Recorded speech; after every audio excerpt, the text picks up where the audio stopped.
AP అభివృద్ధిపై CM Chandrababu దృష్టి సారించారు. పెట్టుబడుల సాధనే లక్ష్యంగా ఇప్పటికే పలు శాఖలలో కొత్త పాలసీల రూపకల్పనపై కసరత్తు ప్రారంభించారు. ప్రధానంగా పారిశ్రామికవేత్తలలో నమ్మకాన్ని కలిగించి పెట్టుబడులు సాధించేందుకు విస్తృత ప్రయత్నాలు చేపట్టారు. కేంద్ర ప్రైవేటు రంగ సంస్థలతో వరుస సమావేశాలు జరుపుతున్నారు.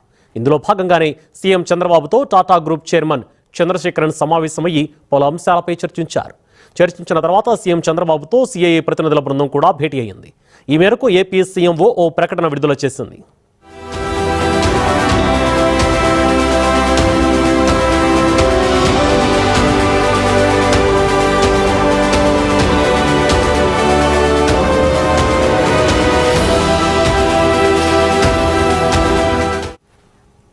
సీఎం చంద్రబాబుతో భేటీ అయిన వారిలో CII MD Sanjay Puri, CII director general Chandrajit Banerjee, అలాగే Bajaj Finserv CMD Sanjay Bajaj, Forbes Marshall co chairman Naushad Forbes, Bharat Forbes CMD Baba Kalyani, Reddy's labs chairman Satish Reddy, India hotels MD Puneet Chatwal, Tata strategy CEO ముంగేష్ సౌదీ, Tata advance systems MD Sukaran Singh, JBM group vice chairman Nishant Arya ఉన్నారు. ఏపీలో పెట్టుబడులపై సీఎం చర్చించారు. అలాగే కంపెనీ అధినేతలు వారికి ఏపీ నూతన పారిశ్రామిక విధానాన్ని వివరించినట్లు సీఎంఓ ప్రకటన.